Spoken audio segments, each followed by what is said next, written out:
A Hollywood empire doesn't just go up for sale overnight. Especially not one built on power, legacy, and billion-dollar connections. So when Casey Wasserman, one of the most influential names in entertainment, suddenly announced he was selling his talent agency, insiders knew something explosive had happened. And then the reason surfaced. Old messages. Buried for decades. Now exposed in the latest Epstein document release.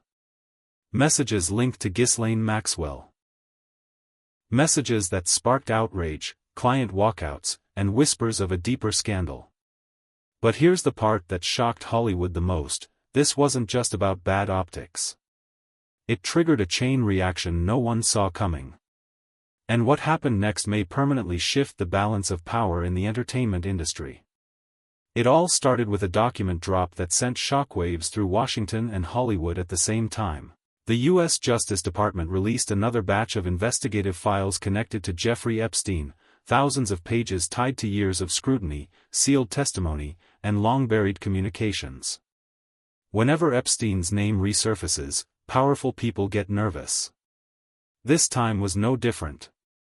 At first, the release felt procedural. Another archive.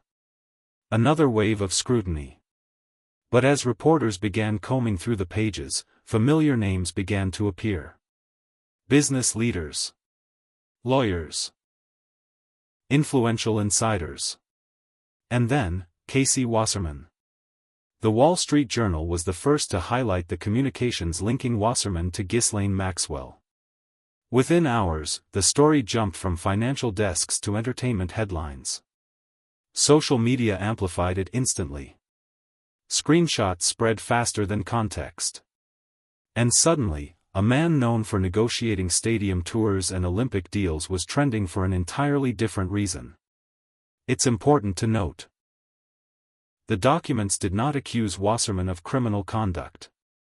They revealed correspondence. Old messages. But in the post-Epstein era, even proximity can ignite a firestorm. And that firestorm was only beginning. Because once people saw what was actually written in those emails, the conversation shifted from curiosity to outrage. But the real explosion didn't come from a headline. It came from the words themselves. When the emails surfaced, people weren't just reacting to a name connected to Ghislaine Maxwell. They were reacting to the tone. The familiarity. The flirtation. In one 2003 exchange, Casey Wasserman told Maxwell he thought of her all the time and asked what he had to do to see her in a tight leather outfit. Her reply? A suggestion of a massage that could drive a man wild. In another message, she joked about whether it would be foggy enough for someone to float naked down the beach. On their own, some argued, they read like reckless, immature banter from two adults more than 20 years ago. But context changes everything. These messages weren't being read in 2003. They were being read in 2026, after Maxwell's conviction, after Epstein's explosive downfall, after years of disturbing revelations. And that's what turned old flirtation into a public relations nightmare. Online, reactions were immediate and intense. Critics called the exchanges inappropriate and tone-deaf. Others went further, with rumors suggesting there had to be more beneath the surface, though no evidence has emerged beyond what was published. Still, in today's climate, perception can be just as damaging as proof. Wasserman quickly apologized, saying the correspondence happened long before Maxwell's horrific crimes came to light. He emphasized he never had a personal or business relationship with Jeffrey Epstein. But by then, the screenshots were everywhere. The narrative had already taken shape. And in Hollywood, once the narrative forms, it moves fast. Because the real shock wasn't the internet outrage. It was who reacted next. And then came the backlash nobody in Wasserman's office could ignore, the revolt from his own clients. Grammy winner Chappell Roan didn't just quietly step away. She made a statement that cut straight to the heart of the controversy: no artist should ever have to defend or overlook actions that clash with their core values. Artists deserve representation that aligns with their values and supports their safety and dignity, she said. And with that, she ended her relationship with the agency. Soccer superstar Abby Wambach followed, echoing the same sentiment. Others quickly joined the exodus: Dropkick Murphys, Orville Peck, Weighs Blood, Bethany Cosentino from Best Coast, indie group Wednesday, and John Summit. Each departure wasn't just a headline, it was a signal that loyalty had limits, and ethical boundaries mattered. Industry insiders say the departures were a domino effect. Once the first few names went public, others began quietly reviewing contracts, worried about the reputational fallout. The agency that once symbolized prestige and power suddenly felt exposed, vulnerable, and under siege. And while the public digested the scandal, those inside the firm were left grappling with an impossible question: how do you defend decades-old private correspondence against today's standards of accountability? Facing the storm, Casey Wasserman made a decision few expected. He announced he was putting his entire agency up for sale.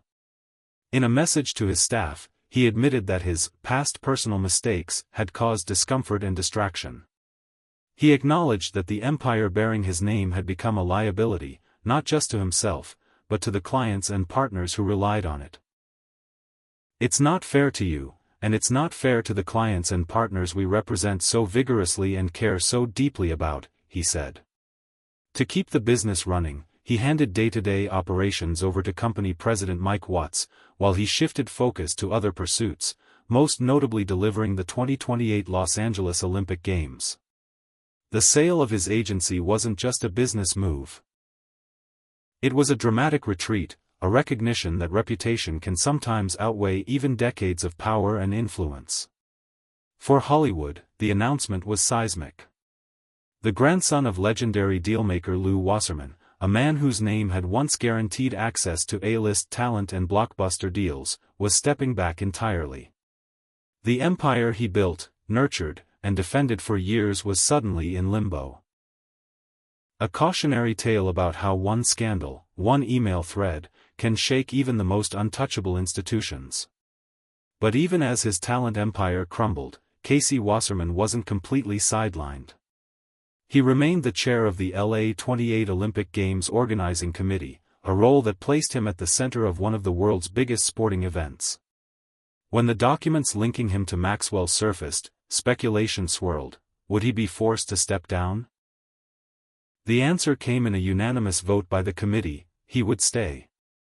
Officials emphasized that Wasserman had fully cooperated with their review and that his interactions with Epstein and Maxwell did not go beyond what had already been publicly documented. For some, it was a relief. For others, a provocation. Social media lit up with debate: could someone so entangled in scandal still lead one of the most visible events in the world? Critics argued that accountability requires more than procedural clearance, while supporters pointed out that decades-old correspondence does not equate to criminal behavior. And yet, even in retaining his Olympic role, the pressure was undeniable. Every decision, every public appearance, every announcement would now be scrutinized through the lens of the Epstein-Maxwell revelations. His focus, he claimed, would be singular: delivering the 2028 Games in a manner worthy of Los Angeles. But as the talent agency saga showed, in Hollywood and beyond, reputation is never easily repaired.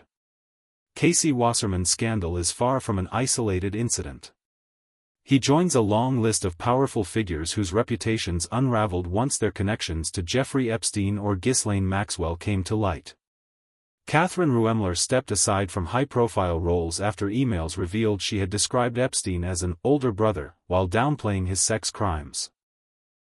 High-powered attorney Brad Karp resigned as chair of Paul, Weiss, Rifkind, Wharton and Garrison after messages surfaced thanking Epstein for including him in an evening he said he would never forget.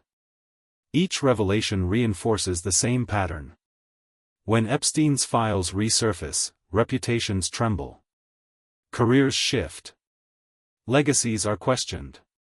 Rumors circulate about who might appear in the next document release, unverified, but powerful enough to keep executives and celebrities on edge.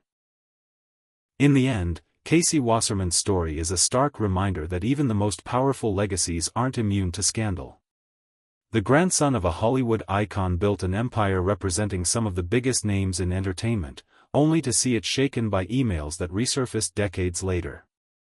The sale of his agency, the client exodus, and the relentless scrutiny show just how fragile reputation can be, no matter how influential the name on the door. And yet, he still holds influence in other arenas, proving that power rarely disappears overnight, it simply transforms under pressure.